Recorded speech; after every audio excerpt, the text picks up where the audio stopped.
time to leave. So yeah, obviously I'm from Ukraine, and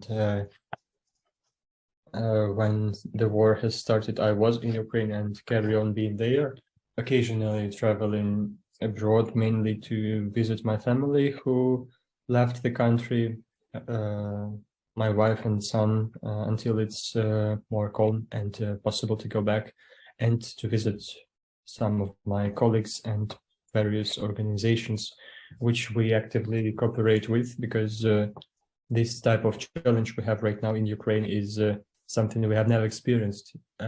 Thus, we believe we need to learn from previous experience of other countries and understand what are also the other trends. So my background is civil engineering, spatial planning, urban studies, quite a mix.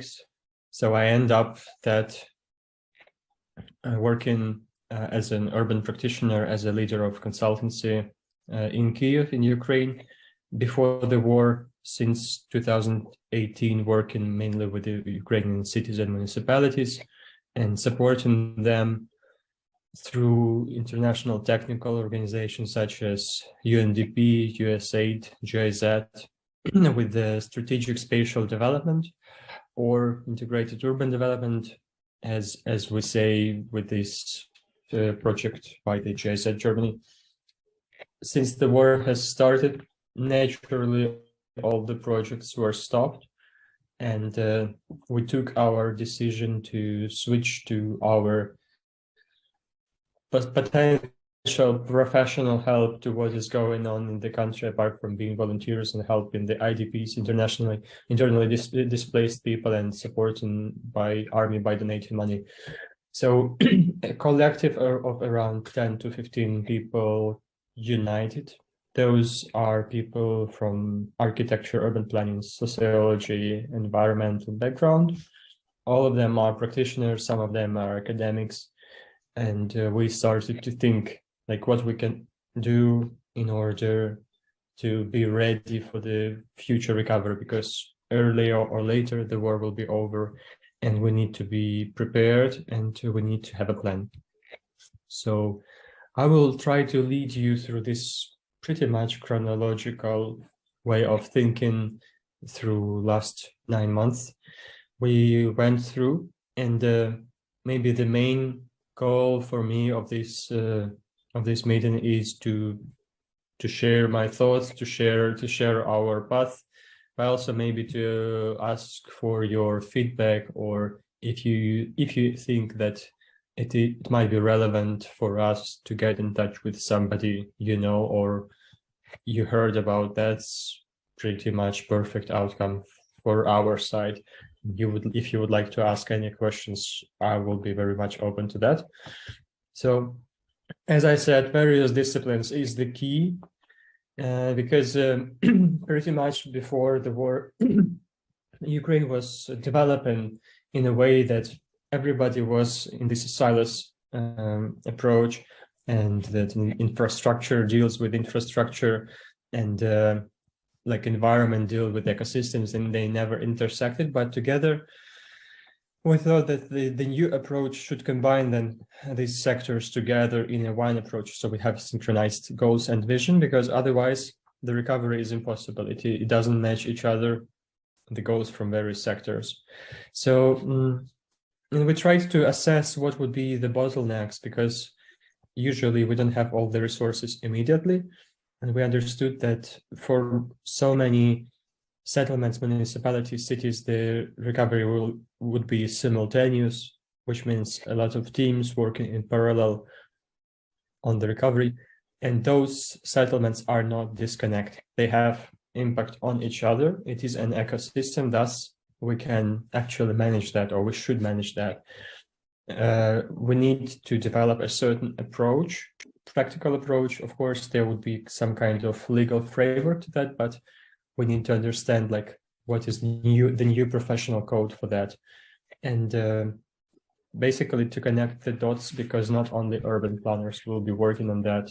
It will be the municipality leaders, it would be the NGOs, it would be the business.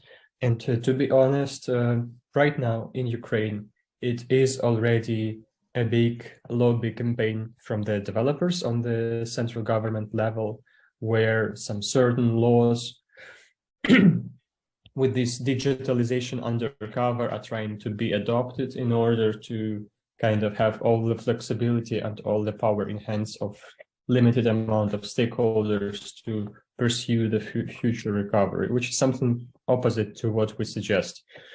So we understand that there are certain levels, and we mainly concentrate and focus on the municipal level of the real work, real projects, the real planning. However, we are pretty much aware that they are regional level, and also the central level of the government. So as I was saying, right now, there won't be, you know, this on the competition on the track and field that everybody comes to the line and there will be a shot and everybody will run together. No, the reconstruction is already starting, and in a way that some of the ministries have already received some resources which they allocate according to certain needs in the space. And the space is already changing, or is already starting to change. And without like holistic and shared approach for this space, we believe the further we go, the more potential challenges we will have. So that's what I believe could be understood from this diagram, very abstract, but at the same time very clear, that we believe that there will be three phases of the recovery, which one of which would be the fast recovery, the process which is already ongoing. And usually it is the reaction to the emergency needs.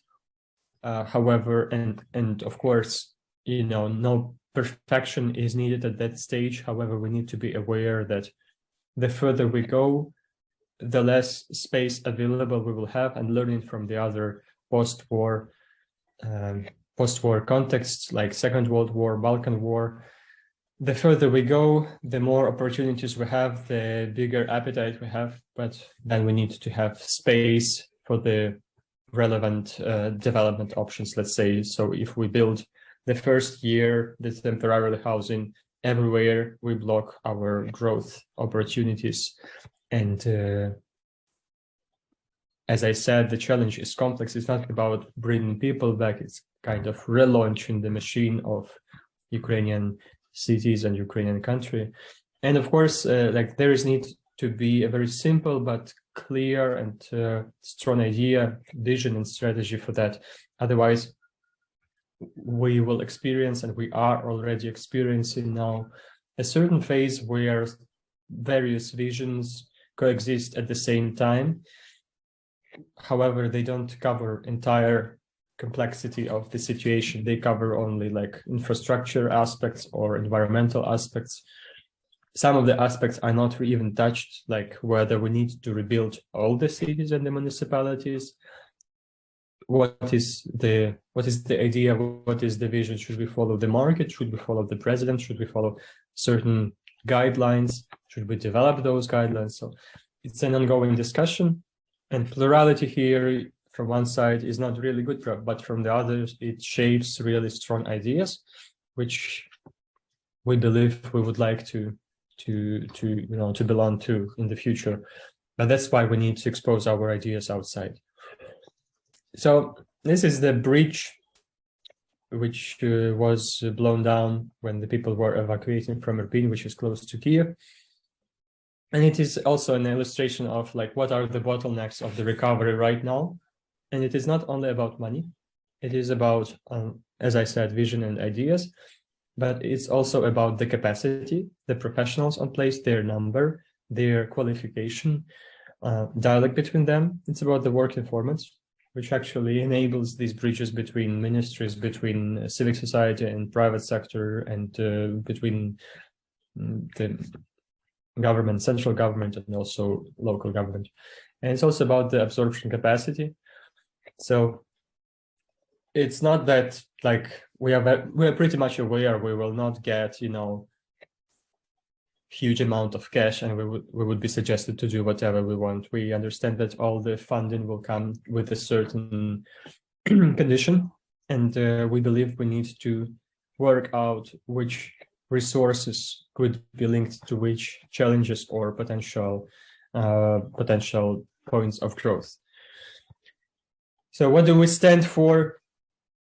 It's about data collection and analysis. So we believe that with a limited amount of resources, we should increase the efficiency of our decisions, of our projects, and doing that, we will be able to succeed, as I don't know, Israel once did, Singapore once did. We need to understand that the future risks and uncertainties will come.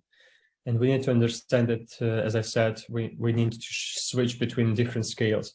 And it might sound a bit abstract right now, but I will show you a bit later on a practical example which we developed. We believe it's about combining local and global.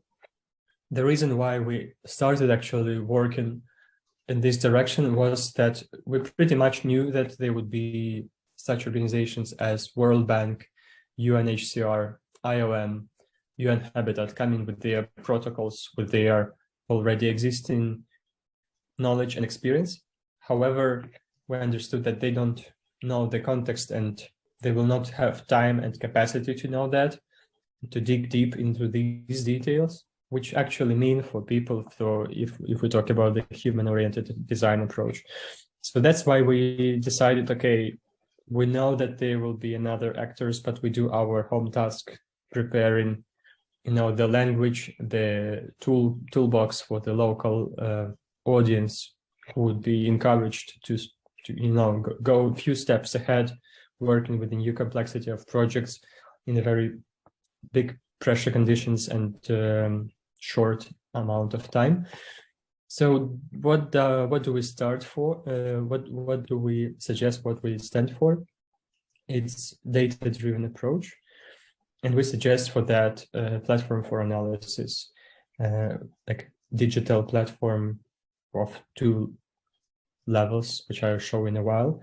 A framework for the recovery. It's a simple logic, but this simple idea, simple but strong in our opinion, that we use space in a modest way, according to the opportunities which come, considering the sustainability and not only the economic recovery as the main driver for that.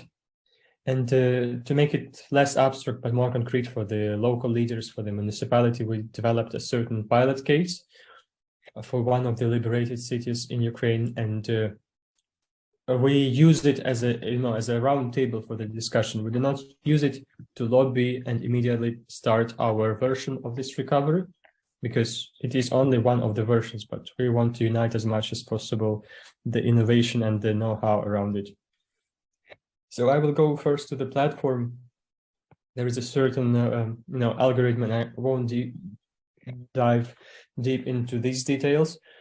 I will just say that there are 2 levels. The first level is the national level, which tries to collect more of the context, because the idea is that the changes in Ukraine were that big that all the processes, the macro processes, have changed. The energy composition of the system, the transit, the security model, the economic income, even sectors. So so this is the interface of this platform, where it is possible to click on various layers which represent economic, environmental, and social components. And you have you have the data, like from which you start the recovery in a general way. So you can say the transit lines, you can see the damage, you can see the potential climate change, the export, the import. And if you are from, let's say, from one of the settlements, you can find yourself, it will be now shown, you can find yourself one of the municipalities, like type manually, and get basic starting information, like a technical brief for the recovery. And then you can get a report, and then you can and this is very prototype. It will get more layers and more information, but you can get a report and then you know where to start from. You don't start from zero. Okay, where do we go? No, because there were also some problems and challenges before the war. And then we go to the local level, where some of the data even is represented on the OpenStreetMaps of this municipality, and then through some certain tools we can add some additional housing, let's say, units, or see where was the damage and where are the debris, or see the cultural heritage, or for instance the shelters and the buffer zone around them, and understand like what are the conditions, which areas are not covered with the shelters. So this empower not only depict what was broken and repair it according to the previous state, but it empowers municipality to think like what is the new vision of this city according to this outstanding challenge and future outstanding challenges. So now we go to the framework. We wanted to make it clear and easy to follow, and to be concrete. Also, we made 2 iterations. The first one was very generic, and now we are finishing the second one with examples. So basically, it's about human-oriented design. It's about contextual development, using also the global trends and future adaptation. 3 phases, which I mentioned as well: the emergency response, then the adaptation, then the sustainable development, which says that first you react to the very problematic situation of people who are there, then you try to bring back people who are willing, but they lack something. And then we start to plan for the future phase when the war is over and have the enough information and enough capacity to go for that. And our response to this silos planning approach was that we should go through some cross-cutting topics. It's not a chronological order, it's more like a logical order, where we have like 9 clusters. So first we collect the data, and we collect not 9 different data for each sector. We can collect one entire databases, data platform, from which we can actually talk in different setups. Then we talk about the recovery of people and their housing. And it's about the typologies of housing. It's about how do we rebuild, what do we rebuild, and where do we rebuild? Because placing modular housing outside on the outskirts of the city creates ghettos, create places which are not temporarily but for ages ahead, and creates social segregation. Then the third one is about the debris management. How do we actually deal with that? Because the ecological damage is huge. It's like out of my mind. And even with that, we cannot afford ourselves just to throw away all the garbage, because it would be even more load and pressure to our ecosystem. So how we can actually recycle and upcycle. Then before we start doing anything, how can we look forward? How can we forecast and foresight? And how we can, take into consideration the previous challenges, which were after the coronavirus, after this post-Soviet development, which was quite chaotic and disorganized. And fifth cluster is called Remember. It's about how do we protect the places of the memories, of the new memories, of the old cultural heritage, and make part of the future cities and municipalities, so we do not forget it somehow, and we do not build a shopping mall on the place where there was a big tragedy, for instance, like that bridge I showed you previously. And then we go through this natural for urban planners clusters, which are about planning. What are the new planning paradigm and values and principles? How do we actually ensure implementation of this planning? I mean, like, how do we match potential and opportunity and challenge? For instance, there is a number of schools to be rebuilt, but also public spaces, but also energy infrastructure. And like, we need to understand like whether there are blind spots or how we deal with that in general. and participation in building. And I would need to say that participation is not the end point, it's end-to-end cluster. It's all through the process, as well as the observation, as well as understanding this financial composition. So our idea, it is about the iterative approach. We will be in a need to iterate some certain principles until we find the right ones, which have proved themselves on some testing grounds, like we call them urban labs within the country, and then they could be multiplied according to the context. I don't believe that we could be able to, you know, draw this country master plan from first attempt and then implement it like easily. It's like huge process, and what I see right now in our country, that there is still a bit naive about that. But also there are a few agendas ongoing, because it's business, it's politics as well. So for the framework, we believe that there is a need for the testing, for getting feedback and updating. It's not the end point at all. And okay, we have still like 15 minutes, and I will run through this pilot project we have developed. And as I said, the idea was not to show how the city should look like in the future, but what kind of approach to the spatial assets city has could be developed, could be practiced. And perhaps this approach will highlight those stakeholders which were not really much into the dialogue, and this future participatory plan could be more inclusive and more effective.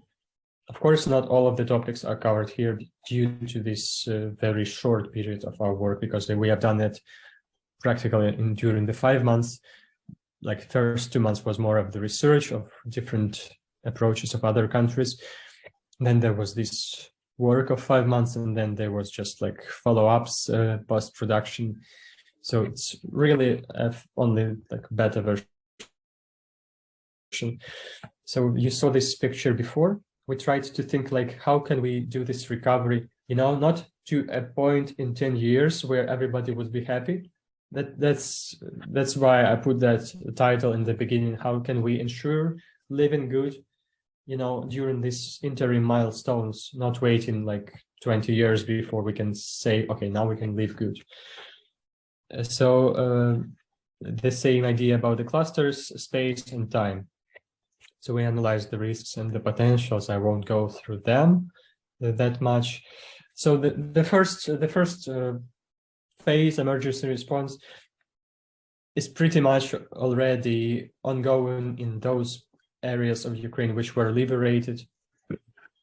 But we thought, how can we organize these actions with the spatial components, and how can we make it effective together? So apart from this social protection and humanitarian response, we say here, okay, we need to understand like, what do we do with the debris, at least on this principal scheme.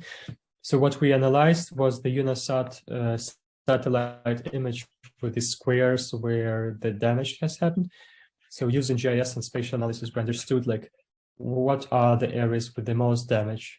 What kind of construction is placed there? Is there private house? Is there a multi-story house? Is it panels from concrete, or it's bricks? And we suggested 3 zones from where the debris would be collected to a certain place, because we analyzed the protocols of debris management, and they are not sorted on place. They are brought somewhere, and then they are sorted, and then there are different processes and different, you know, industrial lines going with various materials. So we suggest, and what the outcomes of our research was that metal, plastic, timber, and something else, I forgot, are the most easy to recycle and upcycle to the urban furniture, for instance. But then we need to deal with the concrete if we want to make bearing construction out of that, and that requires certain technologies, but they exist. And we collected some certain ideas which could be possibly used for various phases, short-term, medium-term, long-term, for such cities, not to throw them away and forget about them, but something different. Then we, using the same data, we analyze how many households were damaged or destroyed. And now, of course, we have access to much more data from various satellites. And like in our next phase, we will need to understand how we can make it usually, how can we make it an updating system, which would be dynamic. However, here we understood like where is the problem, and we made the initial research what kind of solution could be done for that in a short, medium, long term. And the modular housing is not the only one. So of course the objects of public infrastructure were used like stadiums, like sports schools, like railway stations. But of course, afterwards we can shift to these prefabricated constructions, modular housing. They exist in buildings which were not completed yet, dormitories. And this is something which Ukraine succeed pretty much well on this horizontal level, on this bottom-up level, where NGOs were doing amazing projects for the IDPs. But for us, sorry, maybe wrong order. For us was a question where to place it. So we analyzed the urban environment according to various parameters, and tried to suggest the city potential zones where we can actually add additional functions by placing temporarily housing and improve the quality of urban life, the density, and avoid, these social problems. And that was part of our approach to that. And then the other one was this remember cluster. So we tried to remind people which places were of importance, and to put them on the map, surround by a fence, and say that, okay, we conserve this library which was damaged, and we come here back, so we do not forget about that. So this is the cultural heritage and also the important memorial spots, let's see. And then we go to the adaptation, where we ask ourselves critically the questions about the risk profile of the city, or what happened wrong during the war. Like, for instance, this scheme shows how the evacuation was going on for the city of Chernihiv. Sorry, I forgot to mention Chernihiv is our pilot case, and it is a city in the north. Basically, it is 50 kilometers from the Russian-Belarusian border, and this was the city to, one of the first to withstand the war which has started in February. And with red, you see the roads which lead to the aggression countries, because the invasion has started also from the territory of Belarus directly. So, for instance, and we see now that the main evacuation route is the road to the south, which crosses the river. And that was the big turning point for the city, because both bridges, railway and road and automobile bridge were blown down because of the security reasons, and the city of 250,000 people were not able to evacuate properly. So, okay, there would be, for instance, no war, but there would be another natural hazard. How do we ensure proper and quick and smooth evacuation? How do we reduce the barriers and reduce the risks?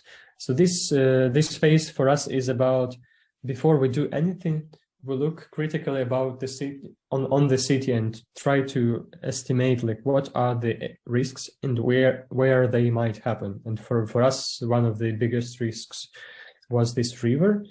From one side, it is an obstacle, but of course you can use it to the advantage as a potential. So the river transport for those cities was something very much underdeveloped. So we tried to highlight this discussion and bring it to the table. And the other one would be mapping the shelters and seeing what are the blind zones for the city, for instance. Or if we say we need more shelters, where do we go for the first phase? What is the priority? So we try to estimate where is the most numerous and crowded social infrastructure and try to maybe focus to that areas. And then we slightly move from these, extraordinary conditions to the normal life. Because I will just give you one example. During the first weeks of the war, the city was, was out of public transport because it was mainly the trolleybus. So that infrastructure was down, and not everybody had the private transport.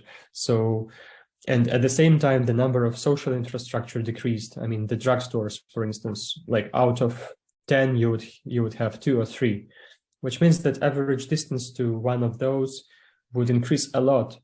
And then people started to use bicycles. And actually, the city was not equally accessible to this mode of transportation, which showed immediately the blind spots, blind areas of the city, the less accessible zones. And for that time, it was really a critical point, because when you have private cars and you have all the public transportation running, it seems like to be normal and okay. But this is for us the sign that we need to revise the accessibility and the integrity of various districts as such. And some of the barriers we have seen were the rivers, the railway, and also the highways. And we suggested this adaptation of the accessible and barrier-free city, which suggests some, area-based solutions, linear solutions, and spot solutions.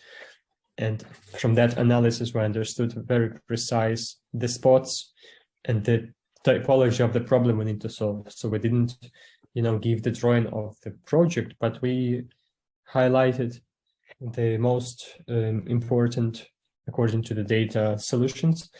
And in our opinion, that will save a lot of time and money and will benefit high number of people rather than, political solutions of infrastructure, which sometimes is not needed.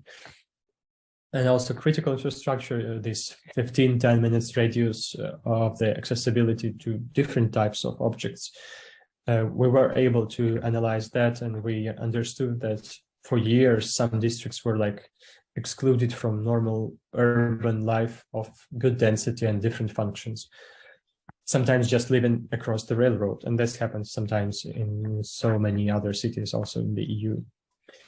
And then we come to this point where we reacted to some urgent and emergent issues. We didn't cover all the city, and we didn't make half decisions for all the city. We understand where are the potential risks, and only then we start to think wise what would be this sustainable development about. And we brought here various layers from environmental and social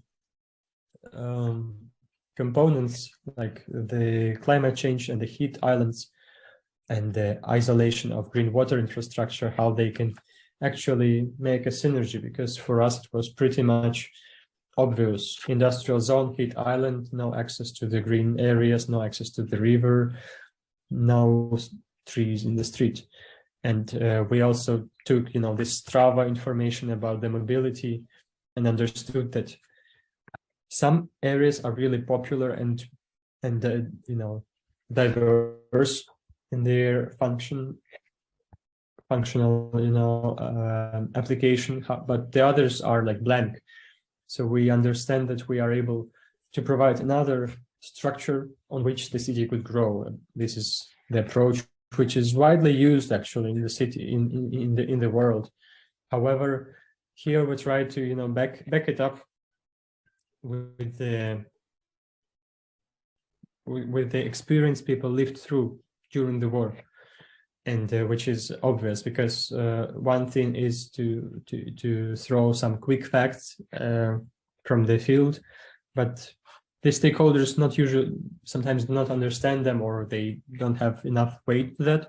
But now we see this time as a momentum, to bring to the table some agenda which was not really brought so for many years, like climate change, like human-oriented design, and so many other things.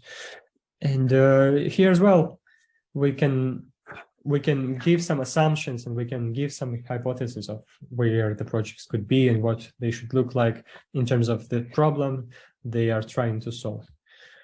And then the city is kind of more balanced in its development, and multi-purpose city, as the city is very close to the Russian border. Like, not everybody would like to go back there and open their business, and so many enterprises have relocated to the west, and they most probably will not come back.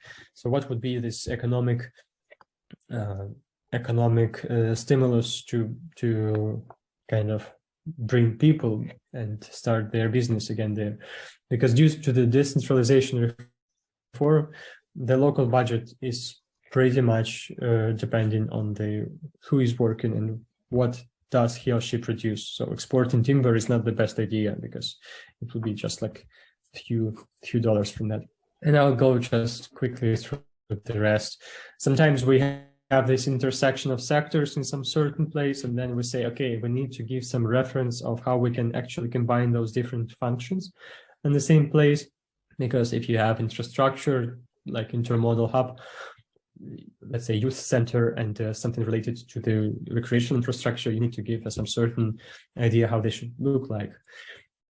And one of the last pillars we are promoting is over the Soviet heritage of centralizing everything: central park, central square, central house, and decentralizing. Like, I usually give this reference to Berlin, where you have like communities which can live autonomously, basically.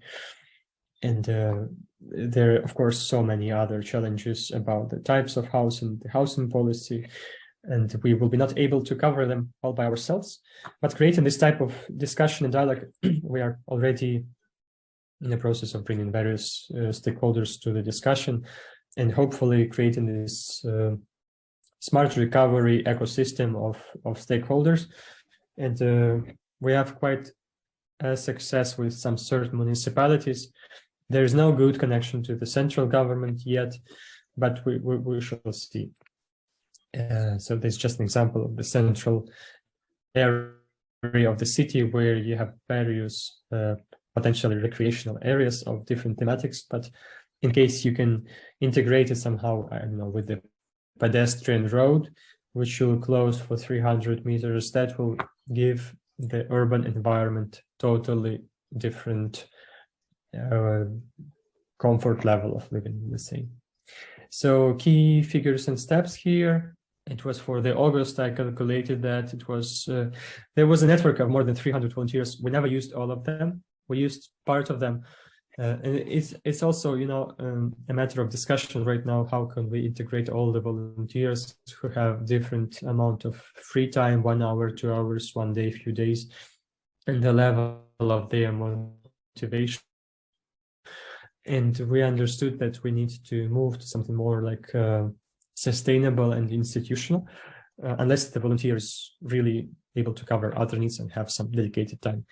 We were able to partner, and this is our strategy also, to carry on partnering with specific organizations which for whom our tools make sense, and with whom we can actually make the better change and implement our idea. So currently we're in the discussion with UN Habitat, which are entering Ukraine with their own program, and hopefully there might be a good cooperation with them. And the publicity, I mean, I've done numerous of presentations, and this is something which keeps us floating, because there were so many organizations which were disappearing after a few months, because they either were not sustaining the process, or they were not able to proceed somehow. And yeah, we're in a process of constant fundraising because as an NGO, I didn't mention, but we're registered an NGO, we need to support ourselves. And the reality is that the commercial market has only hit the bottom and starting to recover right now. So there is a certain capacity of experts who will be urgently needed when the recovery will start. However, if there is no way to support or to make them work on something right now, they either shift to other areas, like let's say to IT, and to support the families and stuff, or they immigrate from the country. So it's kind of sad, but the real side of this situation.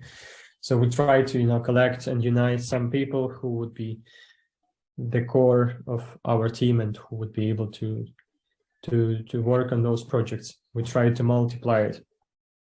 I can tell about that more, but we are pretty much on the limit of our time of the input. And I would like to leave the space to you as well. Where do we go? We will talk just as a dialogue, and yeah, partnerships, advocacy to the government, and yeah, here's the final slide. You can subscribe to our social media, and I will keep it here.